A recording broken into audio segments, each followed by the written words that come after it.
Hi, church family. Pastor Keith here in the bunker, bringing to you Paul Tripp's Wednesday Word. When you receive unexpected money, what is the first thing that you want to do with it? Lula and I were in our early days of ministry with two hungry children, barely making it on a meager salary. Our little church was just able to pay us. I want to admit in those days I struggled a lot with envy and often wondered what God was doing. One afternoon, an anonymous envelope came in the mail containing a $100 check. It seemed to me at that time as $1 million, and I immediately started to plan all the ways that I would spend it. I ran and showed my wife. She looked at it for the moment and then said these devastating words, "Paul, we're doing okay, and we weren't expecting this money. Why don't you give it to someone less fortunate?" I couldn't believe what I was hearing. I was persuaded by my wife, and I believed that she was, at that time, that she had lost her sanity. I felt my dream slip through my fingers as I begrudgingly gave it to a more needy family from our church. This moment, while embarrassing, was and still is a blessing from God. Sure, I could have interpreted that $100 as a good gift from above, as James 1:17 would talk about. But there was a much more bigger blessing available than a temporary boost to our bank account. Money is a blessing because it reveals what rules our heart. James 4:1-3 says this: "What causes quarrels and what causes fights among you? It is not this, that your passions are at war within you. You desire and do not have, so you murder. You covet and cannot obtain, so you fight and quarrel.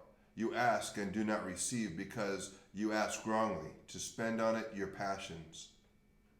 What is money revealing about the rules of your heart? If only I had this money, I would then be satisfied. Or if I had this money, I could then afford, and then I would be content. How many people have believed these lies and ended up with both heart and wallet empty? If you're humbly willing to look, your desires for use of money will help you see what is battling for your rulership of your heart. This is a rescuing blessing from God.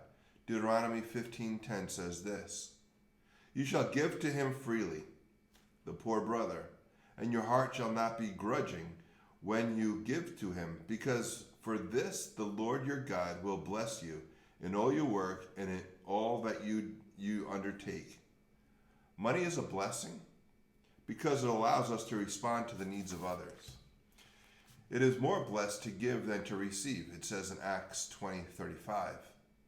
Very important that you hear this. In simple terms, you and I are always viewing ourselves as either a container or a conduit for the money God gives us.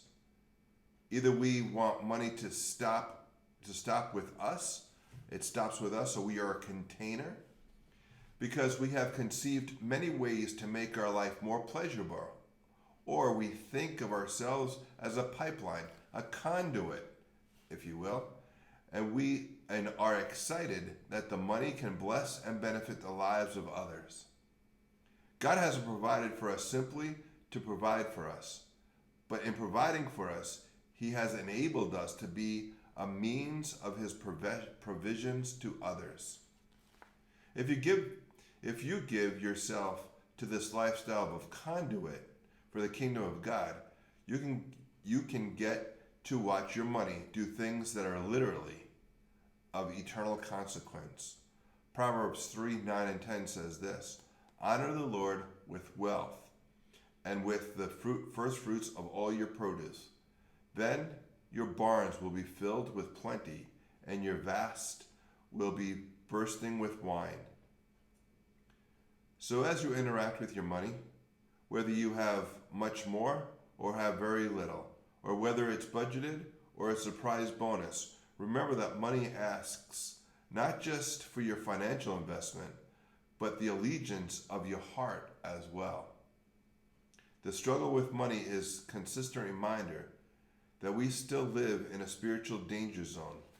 The war continues, and we must be willing to fight until the last enemy is under the foot of the Lord of grace, who ushers us into a place where the danger is no more. May God continue to bless you, and may all that you have be used to the glory of God. Talk to you soon. Until next time, God bless.